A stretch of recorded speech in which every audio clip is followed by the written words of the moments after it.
महाराज जी, मैं ये पूछना चाहती हूँ कि सातों जन्म में मुझे जो अभी पति सेम वही मिल सकते हैं? नहीं, ये गारंटी से हम कह रहा हूं, ये कोई फिल्मी स्टेज थोड़ी है, ऐसा नहीं हो सकता। हाँ, एक उपाय हो सकता है, यदि आप भगवान की आराधना करें और भगवान से वर मांगे कि जो मेरे पति हैं ये 7 जन्म तक हमारे पति बने, और वो आशीष दे दे, वरदान दे दे, तो ये संभव हो सकता है, अन्यथा नहीं, क्योंकि दोनों के कर्म अलग अलग हैं। जैसे हम एक घटना तुम्हें सुना रहे, एक की पत्नी बड़ी भक्त थी, तो एक दिन पत्नी ने बहुत प्रेम से उनसे कहा, आप हमारे गुरुजी से दीक्षा ले लीजिए।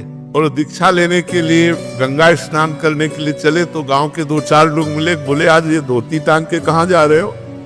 बोले यार पत्नी कह रही दीक्षा ले लो, गुरुजी आ गए तो गंगा से। अरे, और वो धोती लेके वापस आ गए, बोले नहीं लेना मुझे दीक्षा। कालांतर में दोनों का शरीर छूटा, तो पति आसक्त होने के कारण उसका मोक्ष नहीं हुआ, और वो राजा की राजकुमारी के रूप में जन्मे। और वो पत्नी के प्यार के कारण जहां वो राजकुमारी जन्मी, वही हथनी से वो पुत्र के रूप में प्रकट हुआ, हाथी का शावक। अब राजा ने अपनी राजकुमारी का स्वयंवर रचा। जे ही स्वयंवर की घोषणा हुई कि उसने खाना पीना सब छोड़ दिया। राजकुमारी विज्ञान संपन्न थी क्योंकि भजन करती थी। उसने कहा इसकी औषधि मेरे को पता है, मुझे एक बार इसके समीप जाने दो। नजदीक गई और कान में कहा था गुरुदेव को वरण कर दो।